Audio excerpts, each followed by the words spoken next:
don't know why it would be really worthwhile to watch this, but I've asked myself this already multiple times, and it's not for me to decide. That's anyway. I'm just me. I'm doing what I'm doing, and that has to be okay. Has to be okay for me. Now, if I see myself in a relationship, and I talk about, now I'm doing stuff on YouTube again, although I didn't really want to anymore. But the thing is, a lot of the kids are listening to stuff on YouTube. So, whether I like it or not, it is a platform that I know how to use, and that I can use, because there's already stuff from me on there. It also makes sense to keep using it, but in a different way. So I just had to figure out a way how to use it that creates also more space for me.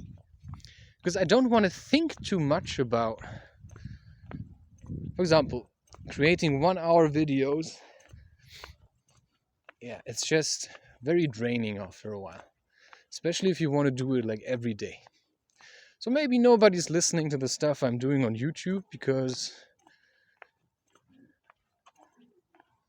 I'm not doing it in the right way. That also works for me, because I'm not just doing YouTube. I also want to live my life. I don't want YouTube to be my life. Now I have one hike that grants me several weeks of YouTube videos being released every day. Of course, now I have to put in the work and the effort to upload all of them and put the description in and such things.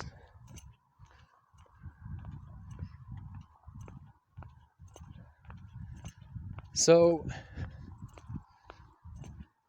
but it is a medium that I can use to bring out some of the knowledge that I have gathered over the years, and to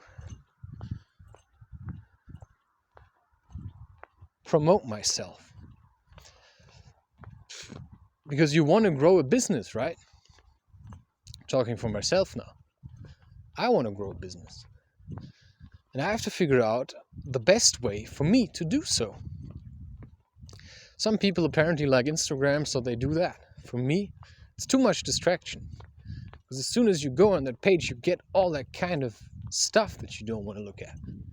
And like I said, YouTube is already there.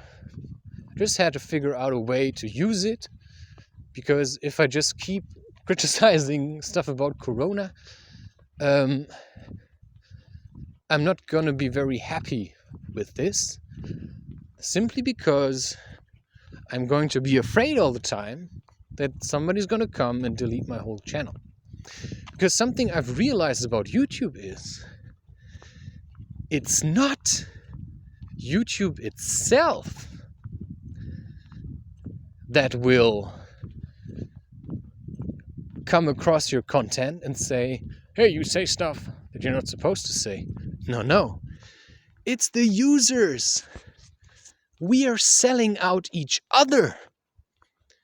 So there are people who are like solitary. So they look for people who criticize, for example, stuff about Corona. And then they're reporting. So like these good doers, like, oh, I'm a good person. So they report a video which they know is not according to the rules. And then YouTube comes and they just ban your complete channel. They don't ask a lot.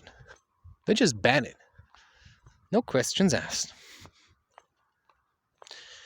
Because for them it's simply easier. They don't care. And most people will just accept it. And then they go to another service.